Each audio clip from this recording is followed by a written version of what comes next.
Uma das civilizações mais antigas que se tem notícia, os sumérios foram responsáveis por lançarem as bases de diversas áreas de conhecimento da sociedade atual, da agricultura ao direito, tendo sido excelentes observadores dos astros. Por volta de 3500 a.C., por exemplo, os escritos e representações sumérias já organizavam o sistema solar de uma forma muito similar ao que conhecemos hoje. A diferença para a atualidade é que na relação de planetas feitas por eles estava Sol, Lua, Mercúrio, Vênus, Terra, Marte, Júpiter, Saturno, Urano, Plutão e Nibiru, mas também conhecido como Planeta X. Esse último corpo celeste teria o tamanho de Júpiter e passaria pelo sistema solar a cada 3.600 anos, causando estragos pelo caminho. Nibiru teria uma órbita lenta e elíptica em torno de uma estrela não muito distante e passaria pelo interior do sistema solar a cada 3.600 anos, sendo uma espécie de intermediário entre essas duas regiões do universo. Na atualidade, há vários registros de um corpo luminoso atribuído a Nibiru. Graças ao engodo heliocêntrico que se torna uma pedra de tropeço, temos dificuldade de aceitar imagens como essas. Mas no passado, outros pensadores se expressaram de maneira bem franca quando avistavam fenômenos como esse, ao invés de negá-los.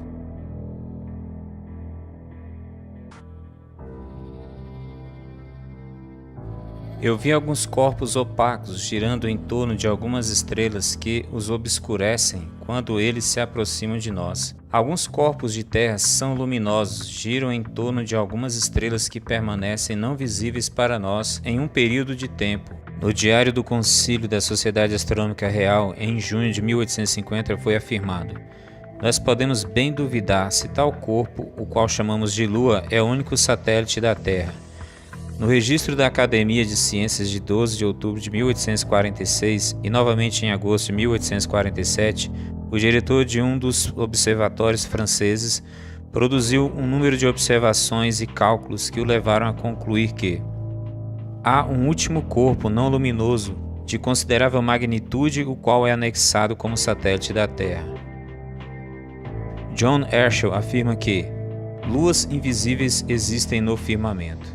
No encontro da Associação Britânica para o Avanço da Ciência, em 1850, o presidente afirmou que a opinião está ganhando chão, que muitas das estrelas fixas são acompanhadas por companheiras que não emitem luz. A crença na existência de estrelas não luminosas foi prevalecente na antiga Grécia, especialmente nos primeiros tempos do cristianismo. Segundo Orígenes, era afirmado que entre as estrelas flamejantes que são alimentadas por vapor, há outros corpos terrosos imóveis que permanecem invisíveis para nós. Estrelas que são invisíveis e consequentemente não têm nome, movem-se no espaço junto com aquelas que são visíveis. Diógenes de Apolônia. Segundo o escritor Samuel Rowbotham, escritor do livro Astronomia Zetética, A Terra Não é um Globo, aliás, livro recomendado a todos os terraplanistas, essa realidade de corpos escondidos na vastidão do firmamento seria a causa dos eclipses tanto da Lua como do Sol. Ele diz na página 198: agora que temos visto que a existência de corpos escuros que giram sobre objetos luminosos no firmamento tem sido admitida por observadores práticos desde os primórdios, mesmo que nos nossos dias tal massa de evidências tem sido acumulada sobre o assunto, que astrônomos são compelidos a admitir que não apenas corpos escuros que ocasionalmente obscurecem as estrelas luminosas quando em conjunção, mas que corpos cósmicos de grande tamanho existem, e um pelo menos é anexado ao satélite da Terra. Esse satélite escuro ou satélite não luminoso, que quando em conjunção ou em uma linha com a Lua e um observador na Terra, é a causa imediata de um eclipse lunar. Os fatos agora colocados em contraste tornam impossível concluir outra coisa além de que a Lua não brilha por reflexão, mas por uma luz peculiar dela mesma, que ela tem luz própria. Essa conclusão é confirmada pela seguinte consideração: a Lua é uma esfera, como dizem os filósofos newtonianos. Se assim fosse, sua superfície não permitiria reflexo, pois um refletor precisa ser côncavo ou plano. Então os raios de luz caem sobre ele em uma linha direta de raio, ou perpendicular à superfície. Consequentemente, não pode haver um ângulo de incidência e, portanto, nada de reflexão. Se a superfície da Lua fosse uma massa de prata altamente polida, ela não refletiria mais do que um mero ponto. Coloque uma bola prateada de considerável tamanho e segure em frente a uma lâmpada ou um fogo de qualquer magnitude e será visto, ao invés de toda a superfície refletir luz, haverá apenas uma pequena porção iluminada. Mas durante a lua cheia, o disco inteiro brilha intensivamente, um efeito que numa superfície esférica é impossível. Se a superfície da Lua fosse opaca e terrosa, ao invés de polida como um espelho, ela seria vista simplesmente iluminada como uma parede morta, ou a face de uma rocha de arenito distante, ou um penhasco de giz, mas não poderia brilhar intensivamente de cada parte, radiando luz cintilante e brilhantemente iluminando os objetos ao seu redor, como a lua da luz faz tão lindamente quando está cheia em um firmamento claro. Estrelas fixas têm sido vistas através de uma parte considerável de sua substância, como comprovado pelas seguintes citações. No dia 15 de março de 1848, quando a lua estava no 7º dia e meio cheia, eu nunca a tinha visto, seu disco escurecido tão maravilhosamente. Na primeira vista no telescópio, uma estrela de aproximadamente 7ª grandeza de magnitude estava a alguns minutos de 1 grau distante da parte negra da Lua. Eu vi que sua ocultação pela Lua era inevitável. A estrela, ao invés de desaparecer no momento em que a borda da Lua chegou em contato, aparentemente deslizava na escuridão da face escura da Lua. Eu vi projeções aparentes muitas vezes.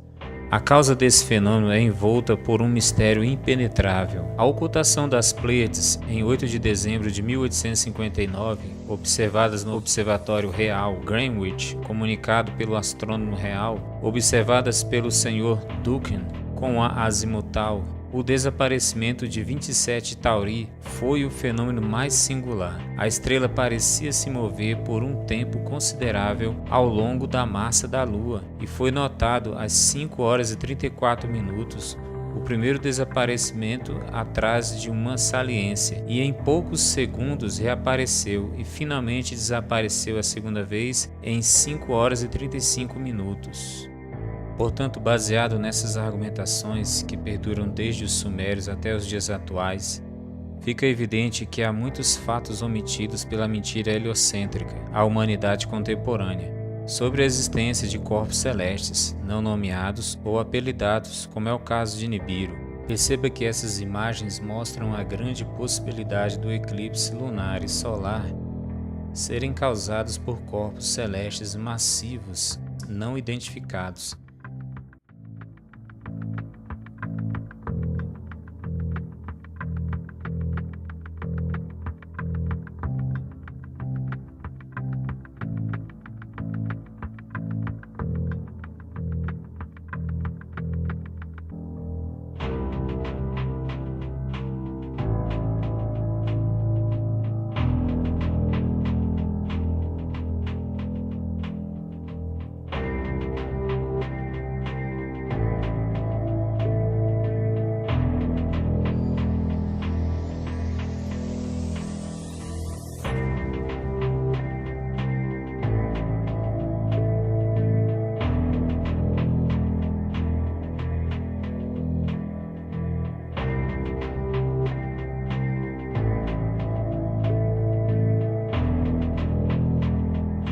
Você acha que estou delirando? Veja as evidências, elas falam por si. Em 20 de março de 2015, houve um eclipse total do Sol. E uma empresa de aviação levou 50 pessoas para observar esse fenômeno no Atlântico Norte. E aqui a coisa fica interessante. Diversos passageiros filmaram a totalidade do eclipse. E as gravações mostram círculos negros, círculos sem luz ao redor do Sol. E um desses círculos tapou o Sol no momento do eclipse. Eine Minute.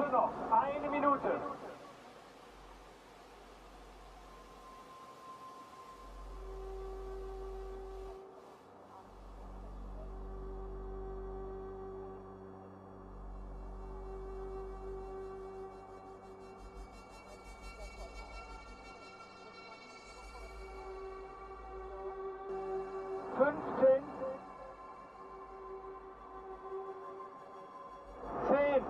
9, 8, 7, 6, 5, 4, 3, 2, 1. Siegbar! Círculos escuros.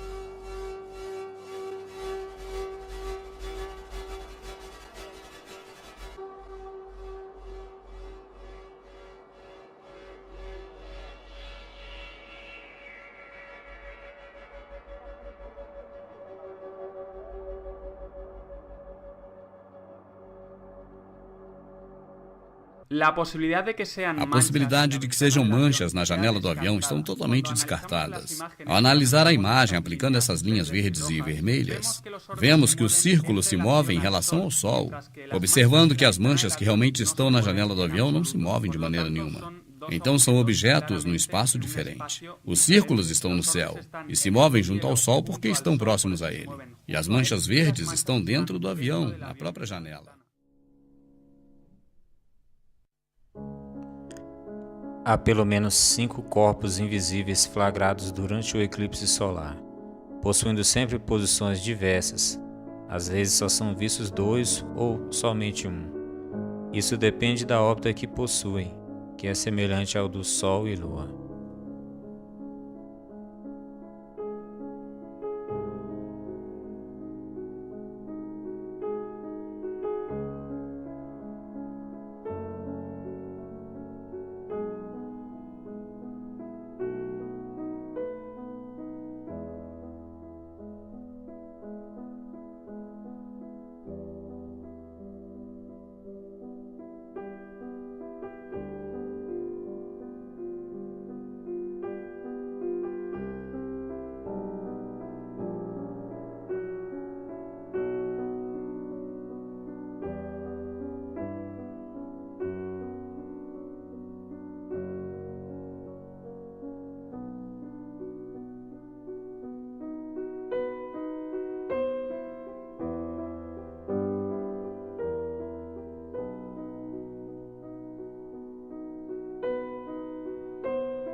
Fica evidente ao ver essas imagens que existem corpos invisíveis na mesma órbita do Sol e Lua, com velocidades e altitudes distintas, não constantes, que são fundamentais para que o eclipse solar ocorra, pois uma lua translúcida não pode bloquear os raios solares. Samuel Rowbotham estava certo. Qualquer um que tenha conhecimento completo do ciclo de Saros, que foi elaborado por uma civilização que declarava que a Terra era plana, pode até prever certos eventos cataclísmicos, como os que temos vistos nesses últimos dias. E se algum indivíduo quisesse usar isso em seu favor, Tudo o que deveria fazer era criar um modelo fictício e doutrinar o mundo inteiro, fazendo com que eles não percebessem essas verdades, exercendo assim domínio, causando pânico, dependência e prostração, recebendo a adoração. Esse é um dos grandes segredos construtores do universo, que estão muito acima do 33º grau.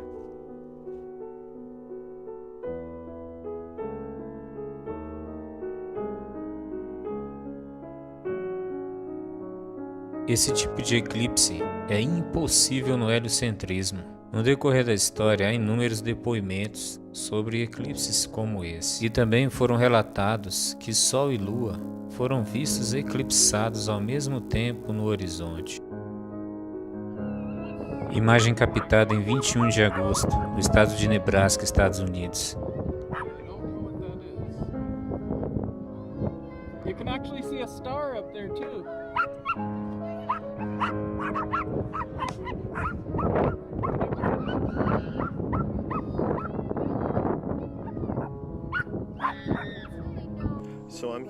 Novamente, 2 corpos são filmados. Perceba que nem sempre os 5 corpos aparecem agrupados. A diferença de velocidade orbital entre eles explica perfeitamente como na Terra plana, Sol e Lua foram vistos eclipsados ao mesmo tempo acima da linha do horizonte.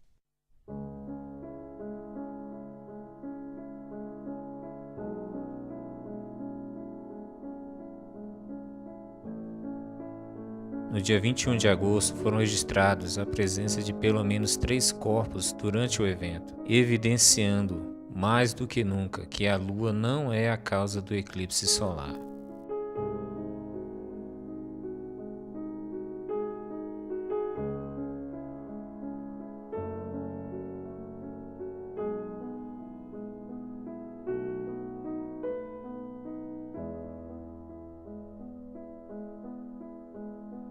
Sundog é um fenômeno óptico atmosférico que consiste em um ponto brilhante à esquerda ou à direita do Sol. Causado pela refração da luz solar por cristais de gelo na atmosfera, os cães do Sol geralmente aparecem como um par de manchas de luz sutilmente coloridas, cerca de 22 graus à esquerda ou à direita do Sol.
Não, Nibiru não é um Sundog. Pode ser perfeitamente um corpo que esporadicamente brilha por processos eletromagnéticos, com dimensões aproximadas ou iguais às do Sol e Lua, como registrado por essas imagens, fazendo todo sentido em uma Terra plana magnética, onde a posição desses corpos no domo, associados a fenômenos como eclipses e alinhamento de estrelas e planetas, podem influenciar abundantemente a quantidade de energia presente na água salgada abaixo da Terra, acima do domo e nos oceanos, provocando grandes terremotos, furacões, recuo do mar, erupções vulcânicas, tsunamis, explicando perfeitamente os temores dos povos como os sumérios, que relacionavam tais eventos ao avistamento dessas estrelas ou planetas, que sempre culminavam com grandes prejuízos à natureza e à vida do homem.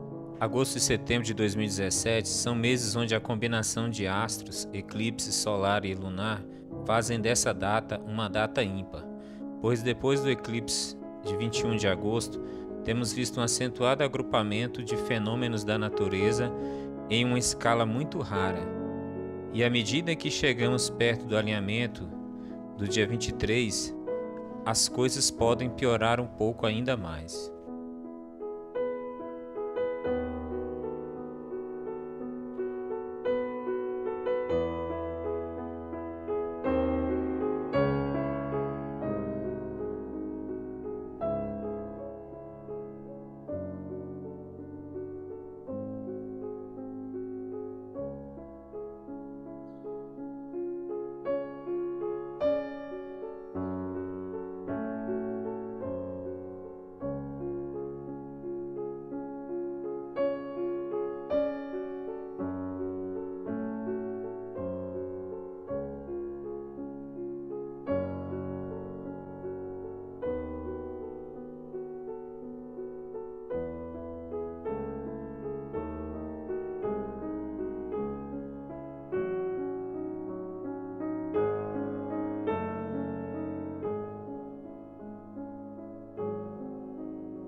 No dia 21 de agosto, o Sol e Lua estavam sobre o México.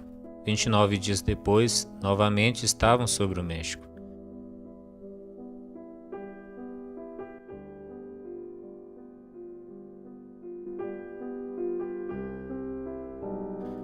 Coincidência ou influência eletromagnética?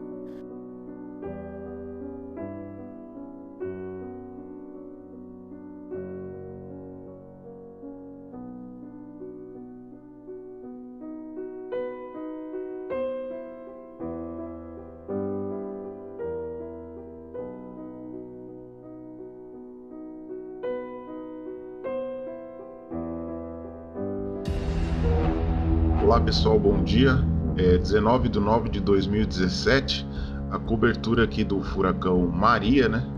Que nessa noite aí atingiu aqui o Caribe, né? Os ventos aqui já ultrapassam os 250 km por hora, né? E com categoria 5 não se brinca não, hein pessoal? Aí a alerta Bahamas, né? Sugou o mar e arremessou na cidade, né? Deixou praticamente um deserto, apareceu até criatura aí diferente, o mar tá em fúria, né?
Mudanças climáticas violentas ocorrem em todo o globo, com mais frequência e potencial destrutivo do que nunca.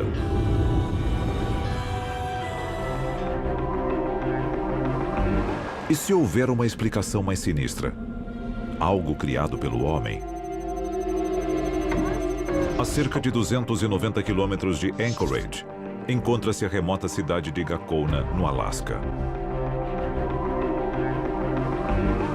É lá que, de acordo com alguns, um dos projetos mais perigosos já concebidos pelo governo americano está em andamento. E o público ignora quase tudo a seu respeito. É o Programa de Investigação de Aurora Ativa de Alta Frequência, mais conhecido como HAARP. O governo diz que o HAARP é apenas uma instalação de pesquisa. Para alguns especialistas, o verdadeiro propósito da base ultra-secreta é ser usada como arma contra os inimigos do país. E talvez contra seu próprio povo. Os objetivos oficiais do HAARP são manter comunicação com submarinos no fundo do mar, procurar locais de interesse militar usando poderosas ondas de rádio, aprimorar transmissões de rádio aquecendo a ionosfera terrestre e interagindo com ela. Mas são os supostos objetivos não oficiais do HAARP que preocupam seus detratores. O governo continua negando que as instalações são usadas na tentativa de afetar o clima. Mas a patente número 4686605 diz algo bem diferente. Mas o fato de o HAARP poder afetar o clima não significa que o tenha feito. Os desastres naturais são realmente naturais? O HAARP é o responsável pelo aumento drástico de condições climáticas extremas? É possível que o efeito da humanidade sobre o clima seja mais do que acidental?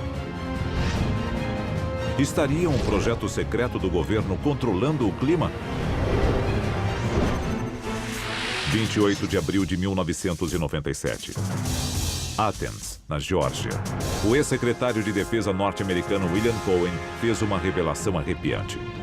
Há pessoas engajadas em um tipo de ecoterrorismo no qual podem alterar o clima e ativar terremotos e vulcões à distância através de ondas eletromagnéticas. Isso é real e o motivo por que devemos redobrar nossos esforços. William Cohen, ex-secretário de Defesa dos Estados Unidos. E o mais assustador, o HAARP é apenas um de vários transmissores similares ao redor do mundo. Arecibo, em Porto Rico. Vassilsursk, na Rússia. Tromsø, na Noruega. Estas antenas têm a capacidade de aquecer a ionosfera com megafeixes de radiação, maior do que 26 campos de futebol, a um custo de 250 milhões de dólares, e incluindo um conjunto de 180 antenas. Estaria uma arma ultra-secreta do governo americano escondida em plena vista com o objetivo de controlar o clima mundial? O exército afirma não ter tais planos para o HAARP. Os documentos dizem o oposto. O futuro do combate pode não estar em bombas ou balas, mas em terremotos e tsunamis. Podemos admitir até certo ponto que isso possa ser verdade, mas não podemos atribuir esses distúrbios climáticos em sua totalidade a esse equipamento. A história testemunha do poder devastador da natureza.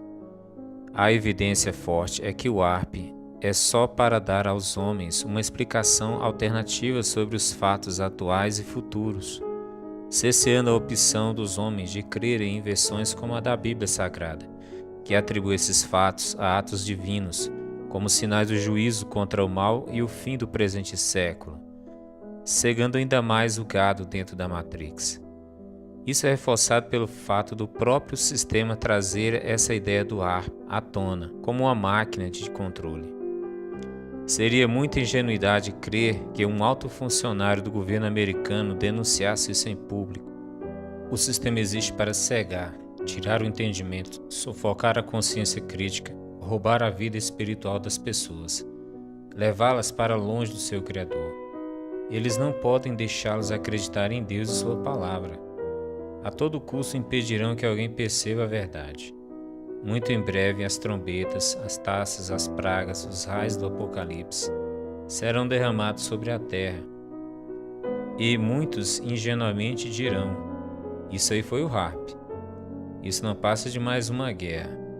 Mas a palavra de Deus afirma que as alterações climáticas serão parte de sua sentença contra o pecado. Apocalipse 16:3.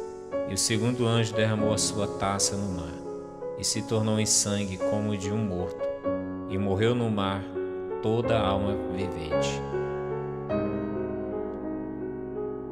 E o quarto anjo derramou a sua taça sobre o sol, e foi-lhe permitido que abrasasse os homens com muito calor. Apocalipse 16:12. E o sexto anjo derramou a sua taça sobre o grande rio Eufrates, e a sua água secou-se, para que se preparasse o caminho dos reis do Oriente. Apocalipse 16:17. E o sétimo anjo derramou a sua taça no ar, e saiu grande voz do templo do céu, do trono, dizendo: está feito.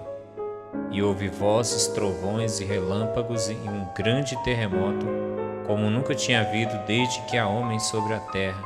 Tal foi este tão grande terremoto. Mateus 24:7. Porquanto se levantará nação contra nação, reino contra reino, e haverá fomes e pestes e terremotos em vários lugares. Apocalipse 6:12.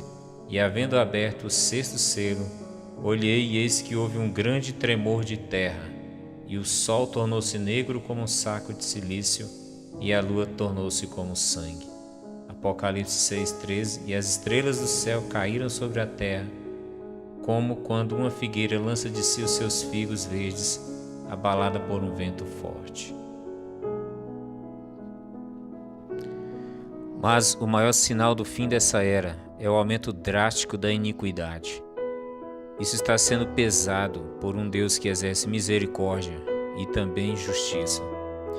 Alguém que esteja mergulhado no pecado, escute as palavras de Deus. Ora, se Deus não poupou os anjos que pecaram, mas os lançou no inferno, aprisionando em cadeias abismais tenebrosas, com o propósito de serem reservados para o juízo. 2 Pedro 2,4. De igual modo, ele não poupou o mundo antigo quando abateu o dilúvio sobre aquele povo ímpio. Entretanto, preservou a Noé, o proclamador da justiça, e mais 7 pessoas. 2 Pedro 2,5. Porque se Deus não poupou os próprios ramos naturais, ou seja, Israel, de maneira nenhuma poupará a ti. Romanos 11:21. Veja que nem mesmo Jesus foi poupado. Romanos 8:32. Aquele que não poupou o seu próprio filho, mas antes o entregou por todos nós. Em João 3:36 diz: Mas aquele que não crê no Filho não verá a vida, mas a ira de Deus sobre ele permanece. The cup of God's wrath. It is though with one hand God is holding back His justice against this world, and with another hand He is pleading for men to come. But one day both hands will be dropped. You know that, don't you? Let me give you another example. Heaven is heaven because God is there. Well, that is true. But then the counter is not true. Hell is hell because God's not there. That's not what Scripture teaches. Hell is the wrath of Almighty God. It is His perfect justice revealed against men throughout an eternity. That the wrath of God will come in such a way that men will cry out, the great captains and leaders of this world will cry out that the rocks fall upon them to hide them from the wrath of the Lamb, of the Lamb, of the Lamb.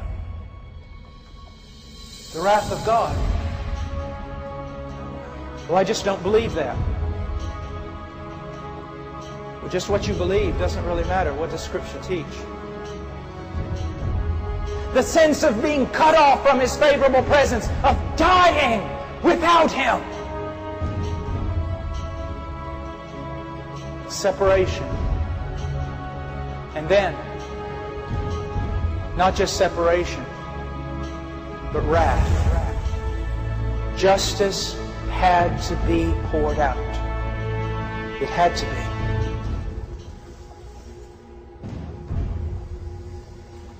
Now, it will be poured out on some of you. I'm not a prophet. I have no insight into your heart. But it would be very vain and unwise to suppose that every human being listening to my voice, whether here or via the internet or whatever, is truly a child of God. Wrath will be poured out on some of you throughout an eternity in hell, because of the crimes you have committed and will continue to commit throughout all eternity. The raging of your heart against the sovereignty of a good God. But wrath, the wrath of God, it will be poured out on some of you. But wrath, the wrath of God, it will be poured out on some of you. But wrath, the wrath of God, it will be poured out on some of you. It will be poured out on some of you. The wrath of God, the wrath of God, the wrath of God. My dear friend, if you are saved here tonight, you are not saved merely because the Romans beat Jesus. You are not saved merely because they nailed Him to a tree. If you are saved because when He was nailed to that tree, He bore your sin, and God the Father crushed His only begotten Son. It was God who had to measure out the punishment. It is God who had been offended. It was God's wrath that had been kindled. It is God's justice that had to be poured out. Someone to save a people for God had to interpose and suffer the judgment, the wrath, the justice of God. Have you never read in Isaiah chapter 53 verse 10, and it pleased the Lord to crush him? It fulfilled the will of Yahweh to crush His only begotten Son.